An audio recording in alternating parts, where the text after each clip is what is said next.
Hi everyone, welcome in to another Dev Talk. Myself, No Sleeves, joined by EA NHL Creative Director Mike Inglehart to go over all of the patch notes in regards to gameplay for the next patch.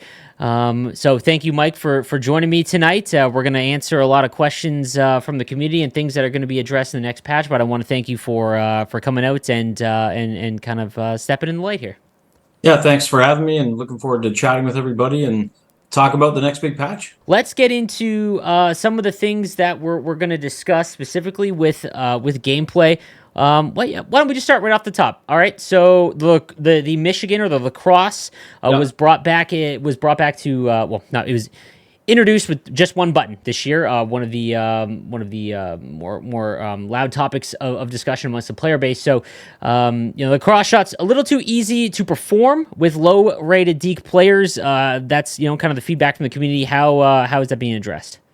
Yeah, so we went, obviously took a shot at that, went a little bit further now. So what we've added in is a chance to bobble the Okay. lacrosse attempt when attempting to use the total control button execution of that. So again, we're tying into the deke rating. So again, the lower the deke attribute, the more likely that you're going to see that bobble. And the bobble would just mean that the deke won't complete, right? So player's just going to fumble the puck, and obviously the player's going to be stuck in the animation, but the puck is gone, and now choosing to do it with everybody becomes more of a deterrent with how we've tuned that.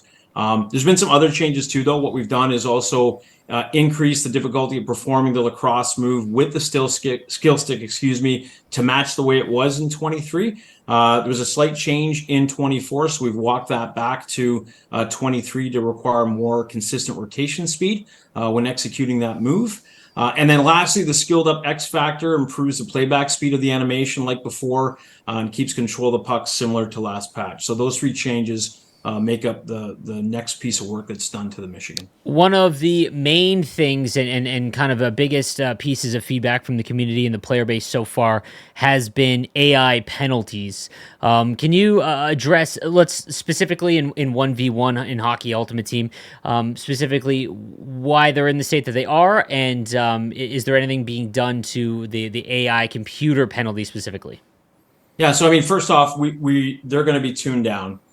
So we're going to make it far less gratuitous than what it is right now. I mean, game to game, it's not, consistently you're seeing, tons of them, but there is enough of a pattern there that, yeah, I mean, it can hurt the experience. It can be frustrating when you feel it's happening too much. We're not removing it completely though, so it will be there still in some instance. I think part of that is power plays and penalty kills are something that is part of the story of hockey, and we think those situations create some dynamic moments throughout the game, changes the game story that you're playing through. Obviously, if you're ahead and the other team gets a power play late, something you've got to defend against, that ties kind of into the sustained pressure system. So they will still be there. It will just be far less gratuitous than what you see today. Speaking of AI penalties, a more specific instance is players taking unintentional push check related penalties in the offensive zone when trying to take a one timer or shoot a loose puck. So this would be when sending a pass in through the middle or any instance and kind of hammering up as the pre-release shot.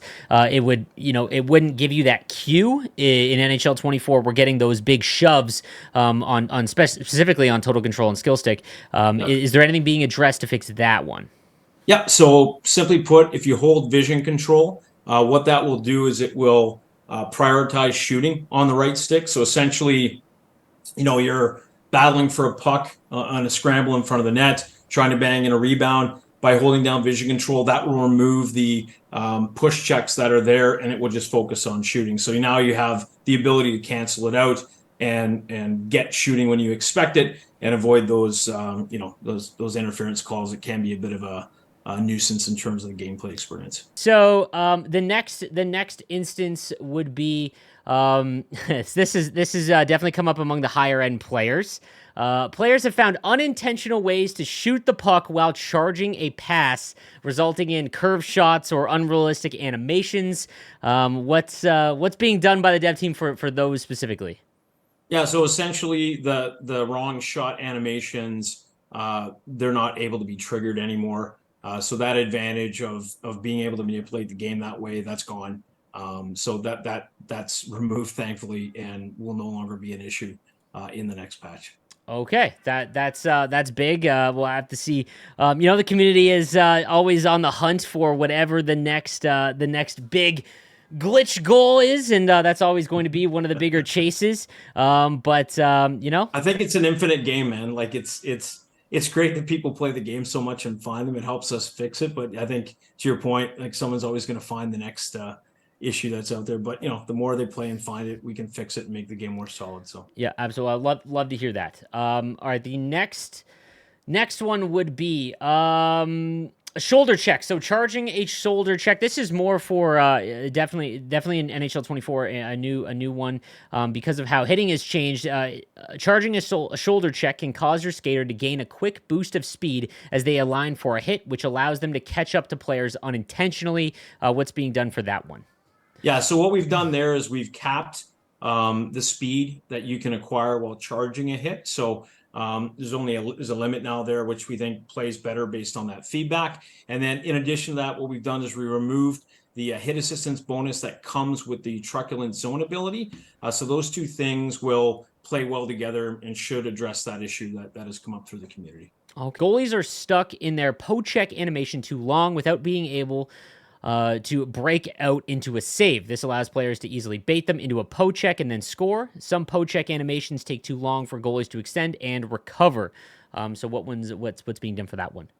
Yeah, so the apex of the poke check now, so once the stick has kind of reached its full extension, we've now enabled the goalies to break out of that animation and adjust to try and make a save.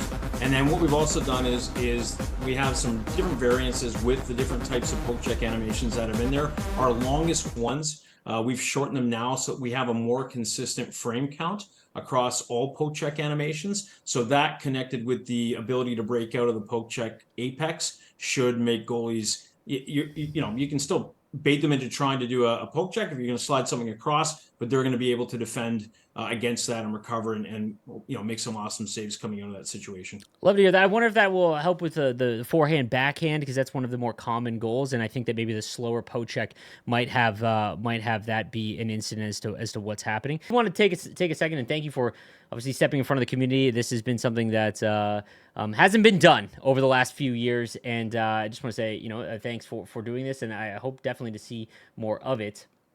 Well, I can give you some time while you're fixing things. I mean, to speak to everybody that's tuning in today, the hope is that something like this will be more consistent over the course of the year, that we can have a continued conversation with the community. I know that was part of the initiative when we started with the talk video and discussion in the summer. And while Chris isn't here today, the idea is that we can talk to the community all year round and not necessarily just about patches that are coming up, but find ways to get more of your feedback, to stay connected, and again, just continue to build this relationship and do this more often, because I think it's part of what's expected, and I think it only helps make a better game at the end of the day. On to the next one. Players have found a high percentage way to score while shooting the puck while the goalie is transitioning off of the hug post in a specific pose. I believe this is what we would consider the goal line shot or the wrap around and shoot upstairs. What's being done for that one? Yeah, so in this case, what we've done is we've increased or slightly increased the distance that a goalie will stay hugging the post when a skater comes out from the corner. So that will allow them to make more controlled butterfly saves and should shore up that issue that's been surfaced. Okay, so a couple of the more popular glitch goals do appear to have been addressed. So great to see that one being done and being addressed. Let's talk a little bit about World of Chell, as we've got some updates coming for that one. So one of the issues when forming a drop-in team in World of Chell, users may have to wait the full matchmaking time looking for a user goalie who may not be available. What's happening with that one?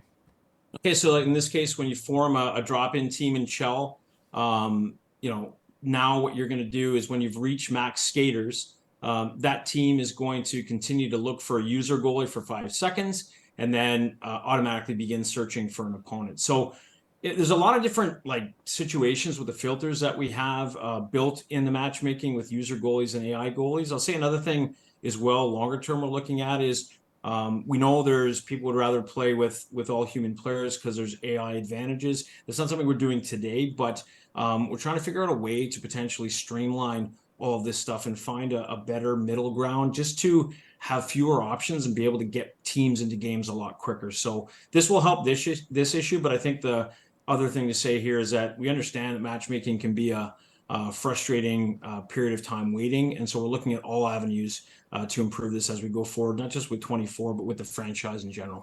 One of the things I want to that one of the more popular questions when it comes to AI, and I know that was kind of a big one, is the penalties, right? Is there's a few penalties specifically that have come up, and I'm wondering if, from a developer standpoint, if that's what you're seeing as well, or if it needs to be looked into a little bit. And I want to preface this by saying that anything that you can't answer, obviously, we'll use this as kind of a forum to be like, okay, this is something that we would love to get looked into. Boarding specifically, when you make a check near the boards, even if it's not into the boards, it's being called as that, and obviously a boarding call is kind of a big one because sometimes it can be 5 minute and it's impacting games quite a bit. Is that one specifically being looked at, or is that something that kind of has to that you'll have to that you address in the future? That's something that I can take back to the gameplay team from this. We didn't do a ton of work this year in terms of, say, validity of penalties. The logic that's existed there for years remains the same. So I mean, it's something we can continue to look at. It's hard, right? You get a 5 minute penalty, you want to make sure it's justified, and I think we can make sure that penalties are as solid as possible. I mean, I'll say as well, like in the NHL, there's a lot of grayness with officiating as well. It's not all completely black and white as much as we'd like it to be. But I think, in terms of boarding, it's something I can go back and talk to the gameplay team about and look at the logic around it. And, when two players hit in a video game, there's a lot of different things that happen. I'm imagining, just hypothetically here, there could be a situation where it thinks something is played out to call a boarding call where it hasn't, but we can look into that and see what's going on with it. Great to hear. The one of the bigger ones as well is hip checks. Is there anything being done to, because obviously not just the one touch lacrosse was kind of the big flashy one, but one of the bigger things added in this year was the one button hip check, and it's definitely, I know at the higher end people are kind of using it to as an exploit. Is there anything being done to hip checks to kind of adjust those and maybe tone those down a little bit?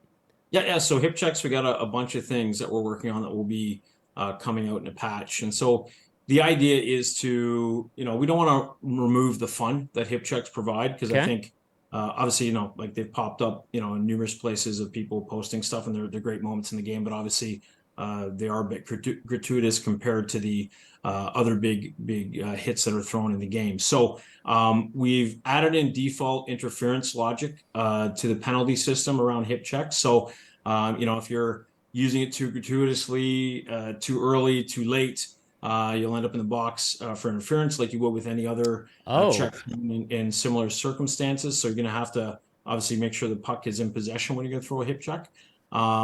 Players throwing a hip check need to be completely in the hip check animation for a hip check to be successful. So the idea that people just noodling the hip check button, like spamming getting a couple frames in, is not going to work anymore. So you're going to have to be in, what I would call like the planted part of the frames in order to actually execute that. So you won't just be able to chuck a frame of hip check and lay somebody out. You're going to have to actually be well suited, just like you would in real life, in order to take somebody down.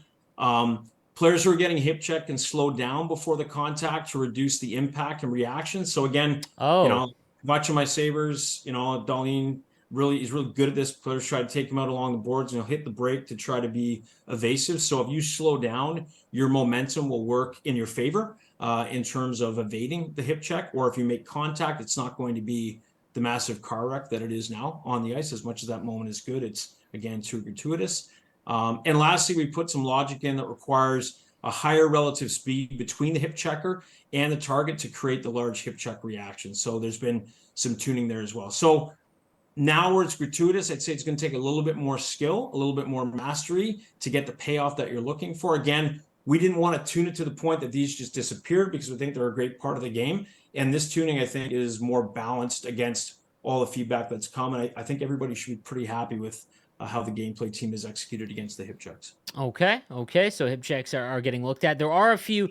There's a ton of patch notes that will be out once the patch is released. There's a few specific to Hockey Ultimate Team, and I know a lot of people that will see this via like from my channel are mostly focused on HUT. So I just want to address these because I could see them. Removed fighting from HUT moments is going to be one, so there won't be any more of that. Lay a check and your player locked, and you want to just carry on the moment, and you obviously get forced into a fight. That's being removed, which is pretty good. Fix an issue in Hut Rush where the packs were not being displayed correctly.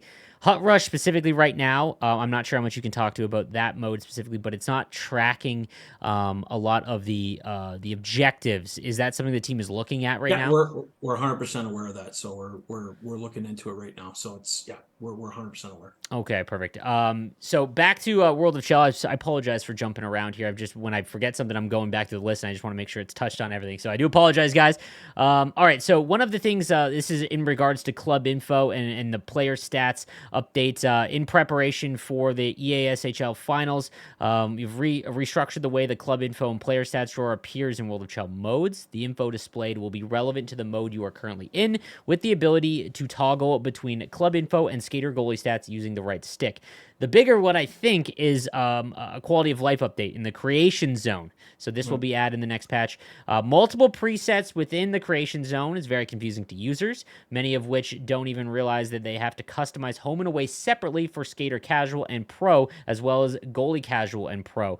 So what's being done for that one? Yeah, so I mean, you kind of alluded to it. So everything has been consolidated so that presets are on a single button now. They're going to be more visible. Making the switch should be much easier to understand. I think the feedback was 100% valid, and I think that streamlined flow and it being more apparent, I think will really massively help with that issue. Okay. All right. Love to see that one get looked at. And again, there will be an extensive list of patch notes that will come out in regards to a lot of more of the minor fixes that will be done. Is there anything specifically that you want to discuss that hasn't been brought up in terms of gameplay? No, again, I'll go back to the World of Chell thing. The one thing I did mention as well is that there are some aspects that will be copied between the presets as well. So it's not going to be absolutely everything, but things such as the details of your player, shot style, skating style. You'll see some things carried between all the presets. So that again, the make work that's there, can be a bit of the pain in the butt from a user experience. Some of that stuff will be there too. So that's some additional improvement that I think people will appreciate.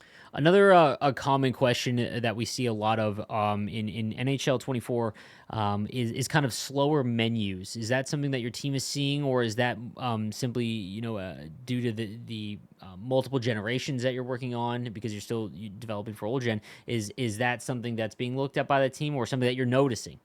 Yeah, so I mean, every year we do look at load times with all of our screens. Obviously, there are definitely some areas that we would like to improve. I mean, as you touched on, there are some relationships between supporting two different generations.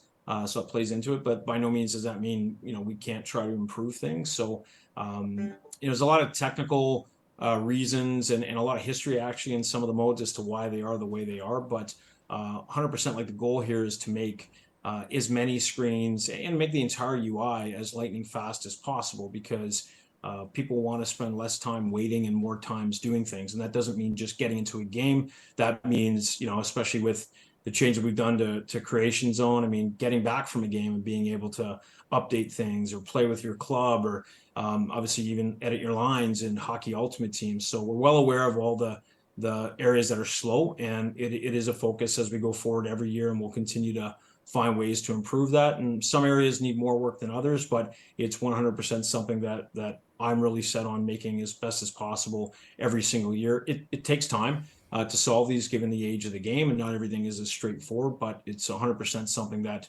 we're thinking of and looking at every year, and we'll continue to make efforts to get things as snappy as possible as the franchise continues forward. Okay. So we'll keep this to about a half an hour. We got about 7 minutes left. I'm just going to touch on some of the things that I'm seeing that I've collected from the community and Reddit and other places. One of them is simply I'll speak to Hockey Ultimate Team, or I guess even in World of Chell when you have an AI player, something with manual intercepts when trying to defend a pass. Is there something that can be done with that, or something that's being worked on, or maybe something that you would like to implement in the future to maybe address some of the issues of not being able to intercept passes manually, or maybe touch on why it's like in the state it's in?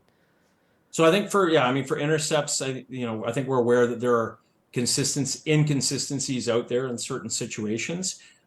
So trying to, I think, create consistency with intercepts would be the first thing.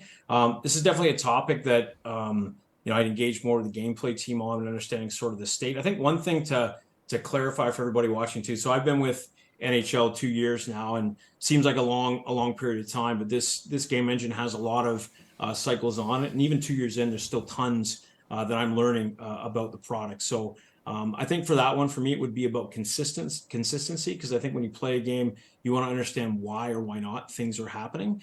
So I take that one back to the gameplay team, and I think we bang that around, and I want to understand more about what's actually happening there in the scenarios you brought up, and see if there's anything we can do as we push forward, if not for this year, for the years to come. And I'll say too, like, for everything and the people in the community surface, and it's all very much appreciated. If we don't get to everything in 24, there's sort of an infinite game here is trying to improve this thing over time. So things that don't necessarily get addressed in 24, we carry that forward. And there are things that we look at and want to prioritize based on how people are feeling about the product and where the biggest issues are. So it's not that things just disappear if we didn't address them in 24. They come forward with us for 25, 26, and so on. And given that there's only so much time in the year, obviously we can only address so many things, but I think it's important that people understand that everything that's brought up comes with us as we move forward with the franchise as well. One of the one of the biggest changes, well, the biggest change to NHL 24 was the full pressure system, and with it came the goalie fatigue system in it. I feel like it's always going to be something that needs to be tuned and adjusted over the next little while. Is there anything with goaltenders that you're seeing currently? I just know from like a personal standpoint that when goalies get fatigued, it's kind of like the go-to. I get the meta, I guess, especially at the higher end. Is there anything being looked at for goalies, or make it a broader question? Is there anything, or what's the next thing you're looking at in terms of tuning the sustained pressure system and goalie fatigue system? So I think with some of the feedback out there, like sustained pressure system, the time maybe that the puck can remain outside of the zone before pressure is killed is being looked at. Could that come down a little bit? Again, having it deflate exactly when the puck crosses the blue line, I'm not sure that's doing the system any favors, because in situations where we see our teams pinned in the NHL, you might get it over the blue line, but you maybe didn't get deep enough to change, and so that puck can come back in quickly. So maybe 5 seconds is too gratuitous, is something we're talking about. In terms of the goalies, I think the biggest thing that we've been reading or hearing about is, are they too tight now? We see on average they're throwing up like close to a 900 save percentage a game, in and around that, which is pretty on point with a good performance in the NHL. Obviously, they were massively different during the beta. Right now, we don't have anything planned other than really addressing the glitch goals that are coming in. We're pretty happy with where the goalies are, and it's a different meta this year with the goalies. So as well, like, we're really, like, today a month from the worldwide release of the game. So I think as time goes on, I think people will learn more nuances with the system, and we kind of want to let it sit a little bit longer. But other than fixing the glitch goals, nothing right now is really planned with the goalie system at this point. I'm gonna put you on the spot because there's been a kind of a one of the more, I guess, recommended fixes, I guess would be I don't know the right word to say it, but when you cover the puck, when your goalie covers the puck, your goalie should regain full stamina, because in the real NHL, once they, you're kind of the goal while you're getting cycled on is to just have your goaltender really stop the puck and stop play. You change your line, you get your full pressure. You should have full energy on that. But your goaltender specifically, obviously they're tired from that last instance, but stopping the puck and getting a breather, you should see a fix in them going back to full stamina, because I think that might address some of the issues that players are having, where they're getting hammered in their own zone, but covering the puck isn't rewarding them. When in the real thing, I think that might be kind of, I mean, that's kind of what happens when in those instances. Do you agree, disagree, or is there something else that to look into that? So I mean, you do replenish stamina when you cover the puck. So every whistle will give the goalie energy back. Going to full, I would say it's probably too gratuitous. Like if you've been peppering a goalie, and I'm pretty sure if we sat down with a goalie, and he's been under duress and he gets a whistle, and it's not like the NHL game doesn't have TV timeouts. TV timeouts are massive recovery opportunity in the real NHL, right? You get 2.5 minutes of extra time just to get back to normal. But we don't have that in the game. And if I'm on the offensive end and I'm all over you and I've tired your goalie out, you still get a bonus of recovery from stopping the play. So that's in your favor. But to get full stamina, I think would be too gratuitous the other way. So maybe there would be an opportunity in there to give the goalie a little bit back, more and above what we currently do. But I would say that there's no way that goalie, just by getting a whistle, is going to be back to his heart rate being down, the lactic acid being cleared out from his muscles. He's still going to be fighting some fatigue, and that's what we tried to do there. So again, it's like maybe off the draw, they take another shot, your goalie catches it, take another whistle, right? Slow it down even more. If you're really in dire straits, use your timeout if you feel it's a really bad spot. But so I'd say there's countless ways to defend against it, but just letting it reset the system, I think would be too heavy-handed the other way, and would be incentivizing always freezing the puck as a way to destroy the time that the offensive team has spent trying to break that goalie down.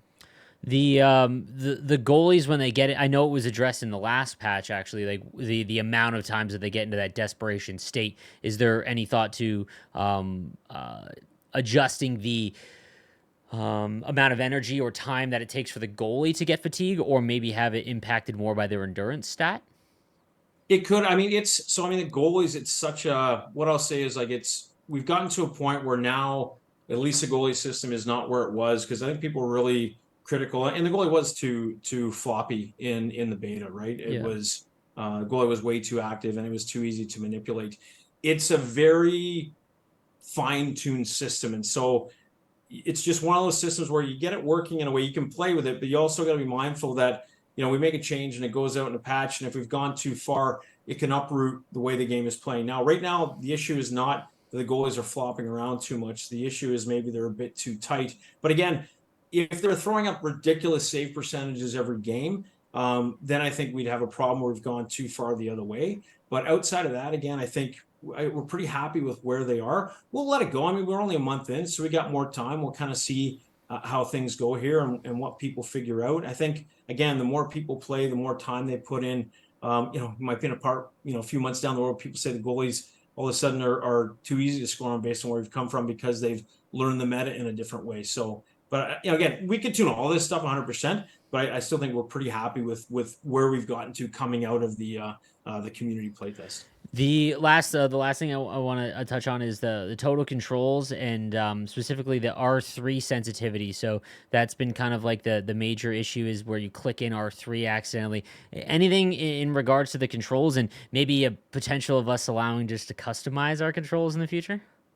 So customize, there's nothing planned right now on that. What we have done though, so I mean, it's fair feedback, and obviously the reverse hit is causing a problem with shooting and people getting unexpected results. So now to do the reverse hit, basically you have to let that control come back to center, and then push in. So that leaves room for the shooting to have its own space to breathe. And so those two things, with that in there, when it comes out, they shouldn't be competing on top of each other anymore. So you're not going to get the weird, what the heck just happened? I was trying to shoot the puck and something funky went on. So that, letting the stick come back to center position to execute the reverse check, will allow the shooting to breathe. And I think the solution the gameplay team came up with will solve that problem for people. All right, well, I appreciate you taking the time to kind of step in front and talk through some of the changes coming to the next patch for NHL 24. I appreciate you answering some of the questions that we've got from the community, and I hope that we can do more of these Yeah, me too, going man. Yeah, I forward. think this is just the start of doing this on a regular basis. And again, appreciate everybody who popped in today. And again, feel free to, I'm on X, Twitter, whatever you want to call Yeah, it. X. Yeah, I guess I've Um, yet. you can find me out there at Big Win Mike, and pop me a line if you got some good objective feedback on the game. I'm always happy to hear it. And yeah, hopefully we can keep doing this as we go forward, man. All right, I appreciate you, everyone in the chat. Thank you for watching. This will be live via video, so if you missed any of it, we can you can check it out on my channel. We'll be sure to I'll be sure to post it shortly. So thanks again for watching, and I'll see you next time. Have a good one.